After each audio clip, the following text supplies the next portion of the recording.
تعالي يا بنتي يا معديه، انت خدي حلاوه النجاح. عقبال عندكم يا حبايبي، تعالوا خدوا هديه النجاح. الساقع بتاع النجاح امسكوا. امسك. خلي الكل يشرب ويفرح. انت يا بنتي خدتي 3 كمان واحده لبابا. تيجي تاخدي للعيله كلها. خدي يا حبيبتي حلاوه نجاح سليم. الف مبروك. اللي هو سليم جاب كام؟ 95. يا ما شاء الله، ده نفس مجموع خالد ابني بس بالعكس. ما شاء الله عليه جاب 59. وهيعمل بيهم ايه يعني؟ هيدخلوه حقوق يا اختي. يعني هو حقوق دي هيطلع منها ايه ولا هيشتغل منها ايه؟ بلانيله. لا ما هي برضه المحاماه حلوه، دي كليه حقوق جميله، ده بيقولوا تحفه وبيطلعوا منها حاجات كتير حلوه. يا توكسه، اهو سليم ابنك ده من كليه الهندسه. وانت ابنك كان هيخش هندسه ازاي؟ ده كان ادبي. بقول لك ايه، هاتي الحاجه الساعه دي وقوم. خد يا واد تعال، خد افرح واشرب. انا مش هقول كلام انا مش قده، ولا هقيسه على نفسي علشان انا مش مكانكم. انا لسه هبقى مكانكم السنه الجايه ان شاء الله. بس هقول لكم كده، تعالوا نساعد بعض في موضوع الثانويه العامه ده. اهم حاجه انه ما ياثرش فينا جامد ونخليه عادي. وانا بقول الكلام ده علشان ارجع للفيديو ده السنه الجايه واقوله لنفسي ان شاء الله. ما تنسوش بقى تعملوا لايك على الفيديو ده وسبسكرايب للقناه. بيني وبينكم انا لما السيره بتيجي بحس ان بطني بتوجعني من دلوقتي، مش عارفه ليه. يمكن بفكر لما ابني يحس الاحساس ده انا هبقى بحس بايه، وانه غصب عني هبقى عايزاه انه يجيب احسن الدرجات، في نفس الوقت خايفه اضغط عليه. ايه كميه الاحاسيس دي؟ مش هينفع كده يا ولاء، اجمدي كده. انا بقول الكلام ده لنفسي قبلكم، والله انا ببقى عارفه ان هو بيبقى غصب عننا. انتوا عارفين لما مروان كان في ثالثه اعدادي، هي حاجه ممكن نقيس عليها، اي نعم هي مش ثانويه عامه لكن برضو حاجه شبهها. قعدت اترعش واعرق وما كنتش عارفه امسك القلم واكتب الدرجات وانا بجيبها من على الارض، لدرجه ان في درجات ما سمعتهاش قفلت واتصلت تاني. وانتوا عارفين الخطوات على التليفون الارضي، بتفضلي تدوسي 1 و2 و3 وتسمعي الخطوات وتمشي عليها لغايه ما توصلي للراجل اللي هيقول لك النتيجه. ده غير ان كل الاهالي بيتصلوا في الوقت ده لنفس السبب.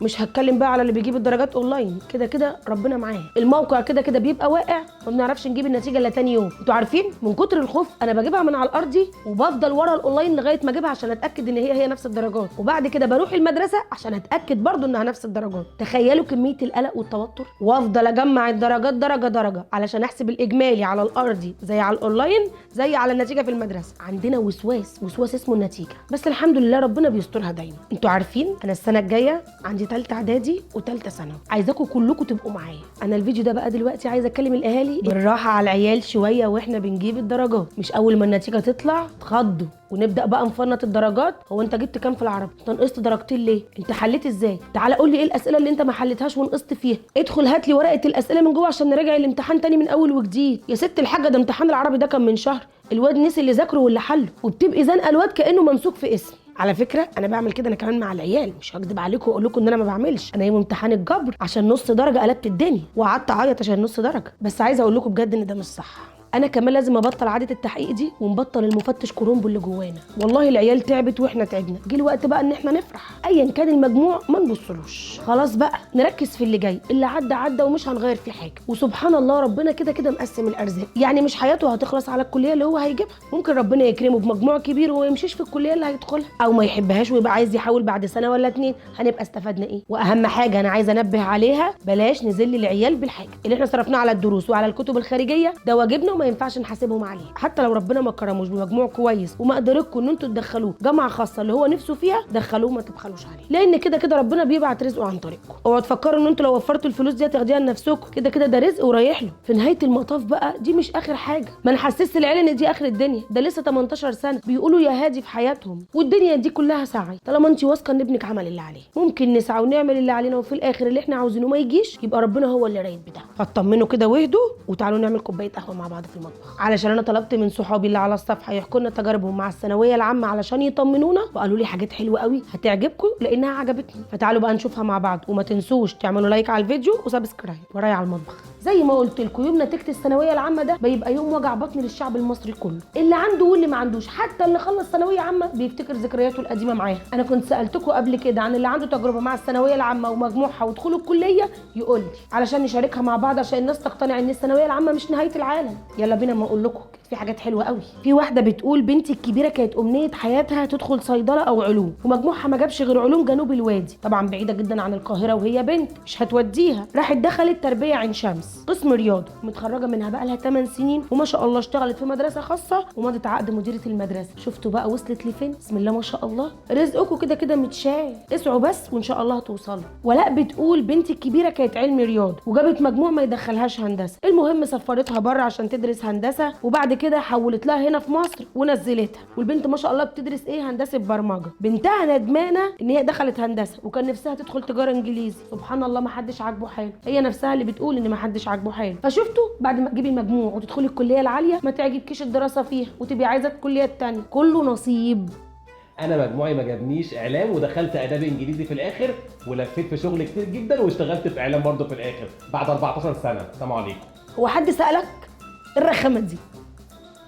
ابني كان طول الليل سهران بيذاكر وكنت ادخل عليه الاقيه بيعيط وخايف وحاسس انه يعني مش هيجيب مجموع وحاسس باليأس والفشل.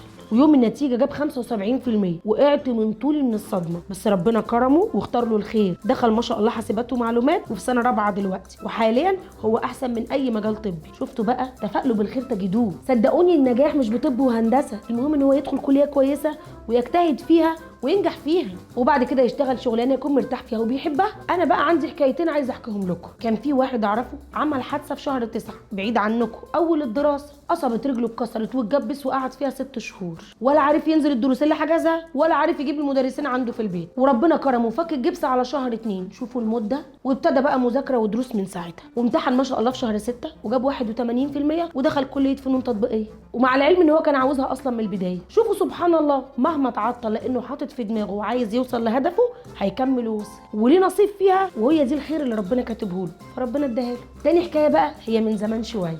كان في اخين توأم، وانتوا عارفين التوأم دروس مع بعض، مدرسه مع بعض، صحاب مع بعض، كل حاجه مع بعض. جت الثانويه العامه والاثنين طبعا زي اي حد عايزين هندسه وعايزين طب وعايزين حاسبات ومعلومات وكله كله كله كليات قمه واعلام والسن والكلام ده كله، والاثنين كانوا عايزين هندسه. دخلوا، واحد ربنا كرمه وجاب المجموع والتاني فاتته هندسه على درجه، فاللي جاب مجموع هندسه دخل هندسه والتاني دخل كليه علوم. اللي جاب كليه علوم كانت نفسيته تعبانه جدا انه ما جابش هندسه وهيبعد عن اخوه، وفضل ال4 سنين بتوع الجامعه مش طايقها ولا طايق الدراسه فيها. خلص ال4 سنين بتوعه واخوه كان لسه في اخر سنه هندسه، وقدم في الجيش وخد اعفاء، والكليه عنده طلبت معيدين للتعيين الفوري، وقدم واتقبل وبقى معيد في الجامعه وشويه وبقى دكتور. اخوه بقى سبحان الله بعد ما خلص الهندسه قدم في الجيش، راح قبل في الجيش، فكده بقت سنه فوق ال5، وبعد ما خلص قعد يا عيني سنه على ما لقى وظيفه كويسه ومرتب كويس. دلوقتي ما شاء الله هما الاثنين بيشتغلوا ومرتباتهم كويسه وعايشين كويس. بس شوفوا سبحان الله، اللي كان كاره كليه علوم ربنا يسر له اموره كلها وطريقه ازاي، واللي كان داخل هندسه اتعصلك شويه بس اتيسرت معاه. وسبحان الله اللي في كليه علوم بيدرس الحاجه اللي كان مش حاببها ومش عايز يدرسها. خلاصه الكلام يا جماعه، ده نصيب ورزق. عيالنا بيسعوا وبيجتهدوا واحنا بنساعدهم، لكن في الاخر اللي ربنا كاتبه هو اللي هيكون. وربنا يوفقكم جميعا وان شاء الله النتيجه ترضيكم كلكم وتبسطكم كلكم ونزغرط كلنا لاولادنا. ويوم النتيجه هستناكم، انا مش فضوليه، تقولوا لي مجموع ولادكم علشان نحتفل سوا. بس ما تنسوش تعملوا لايك للفيديو وسبسكرايب للقناه علشان تشوفوا الفيديوهات الجايه.